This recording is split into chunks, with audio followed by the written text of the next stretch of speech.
Hi, I'm Taylor. And I'm Quinn. This is Crash Course World History Student Edition. And today we're going to be talking about expansion.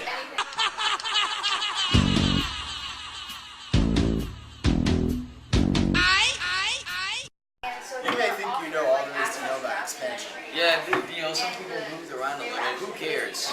We will learn soon that many people did. Expansion is a huge deal. Without it, the Arab capital would have never moved from Damascus to Baghdad. The African Bantus wouldn't have migrated to spread their culture. And the lovely Vikings wouldn't have had as much of an area to plunder.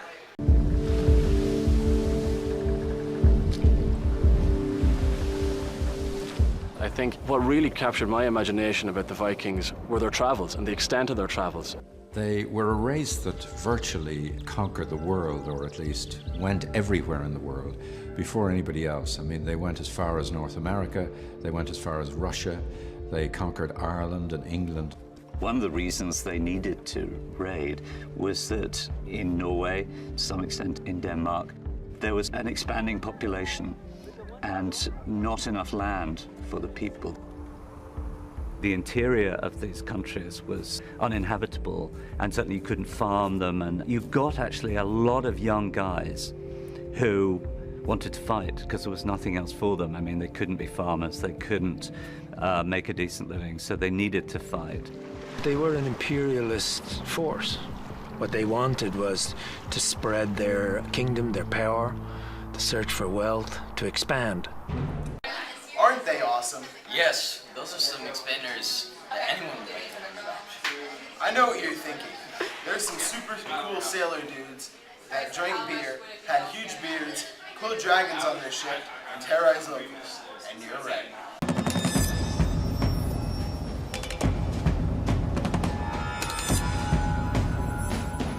I think that most people are unaware of the Viking society, its rituals and its virtues.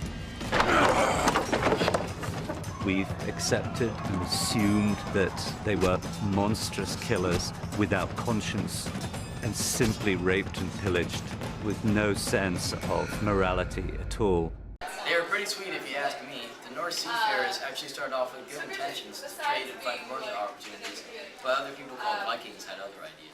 The term Viking originally referred to a group that raided the British Isles from their home at Vik in southern Norway. Over a period of time, the term became more general, referring to Norse mariners who conducted invasions and plundered settlements from Russia to Eastern Europe and the Mediterranean. The Vikings were one of the reasons for the end of the Carthaginian Empire. These had cool sailing drift boats that could sail rivers, letting them go into France and other parts of Europe. Oh, and they raided Constantinople 3 times around the 9th and 10th century. Also, the Vikings were smart and timed their attacks to take advantage of the tides. They attacked monasteries, the Balearic Islands, Sicily, and southern Italy. Who else a part of this so important expansion, you ask? Well, in around 1000 CE, the Bantu-speaking peoples had settled in various places in Africa, south of the equator. They are very significant people, and today more than 90 million people speak Bantu languages. In the beginning, the African Bantus established settlements that became the foundations for further expansions. They facilitated the spread of iron metallurgy throughout most of sub-Saharan Africa as well. Most importantly, the Bantus established agricultural societies all throughout their territory. The Bantu peoples frequently borrowed elements of religion from other nearby communities and adapted their chiefs or beliefs to changing circumstances or fresh understanding of the world. They even established an urban society near the Niger River in around 400 CE. Genujano was emerging as a center of iron production and trade.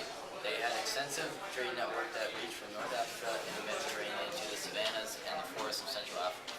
A little after the Bantus were settling Africa, their kin-based system of power and decisions were facing difficult challenges due to population growth and internal conflicts.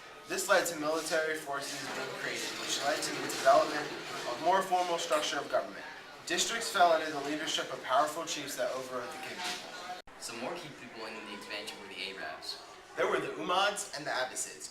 Who should we talk about first? Let's go with the Umayyads. Alright. After the accession of Ali, the establishment of the Umayyad dynasty solved the problem of succession temporarily. The Umayyads ranked among the most prominent of the Meccan merchant clans, and their reputation and network of alliances helped them bring stability in the Islamic community. Islamic armies carried their religion and authority to the Byzantine and Abbasid territories and beyond. Muslim armies fought with effectiveness because their leaders forced tribal groups into a powerful state unified by their allegiance to Islam.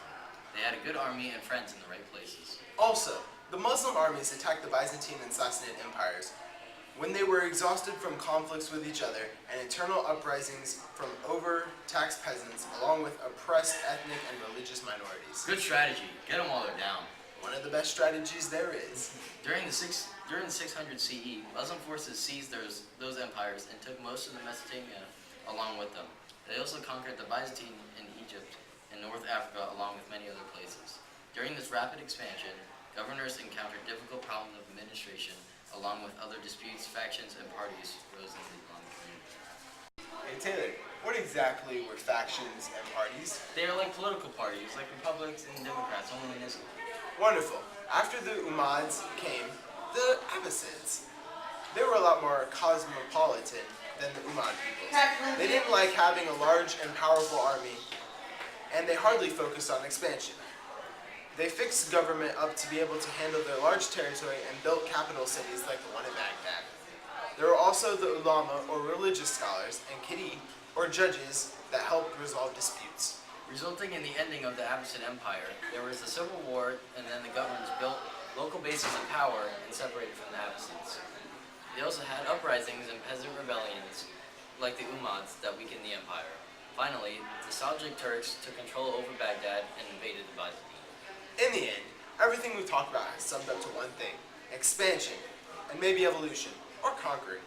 It's kind of like a never-ending cycle of people taking each other's stuff. Is that it? Yes! Okay, so in all, expansion is necessary to the development of a growing and more connected